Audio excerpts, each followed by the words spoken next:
Lubbock is back open for business today, just not completely.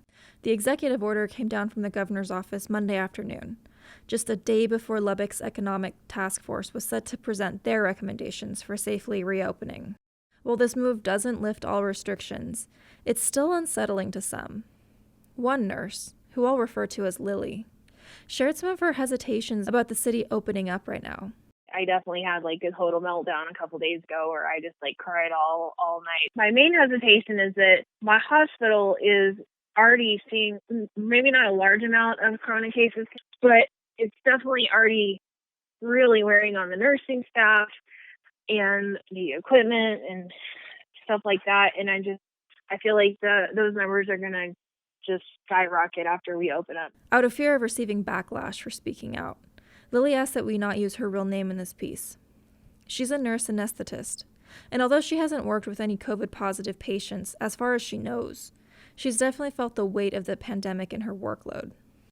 For the anesthesia, it's a combination of us nurse anesthetists and resident anesthesiologists that cover the cases usually, and once we went into this stay-at-home order, they decided to pull the residents to help cover in the ICUs. So the nurse anesthetists have been having to cover all the 24-hour shifts now. Usually the residents cover nights and weekends, and now we're covering all the nights and weekends as well as our regular daytime shifts. And there's no real end in sight. In 2 weeks, when the hospitals open back up for elective surgeries, they'll be working longer hours than usual just to cover the backlog of cases that have piled up. And one thing that's been a major cause for concern and frustration to her has been witnessing people not following the social distancing orders. I feel like people are so tired of being restricted, at least even a little bit for the last month, that they're just going to go crazy. One thing that we need to continue to do is maintain that social distance. That's Dr. Craig Ryan, the Chief Medical Officer at Covenant Health System. He sees the downward trend in COVID cases as a good sign that we can handle reopening the city. We will be watching those very carefully as the city starts to open back up to determine if that opening creates a sudden recurrent increase in number of positive cases, tested cases, or ICU admissions.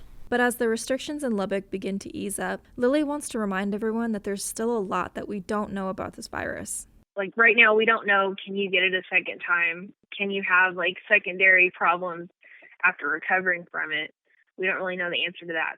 For Texas Tech Public Media, I'm Casey Ellingson. Follow our COVID coverage at kttz.org and send us your stories on Twitter and Instagram at TTU Public Media. Support for this program comes from Texas Mutual Insurance Company. In response to the COVID-19 crisis, Texas Mutual is distributing dividends to eligible policyholders 2 months early, along with other community relief actions. More at texasmutual.com/dividends.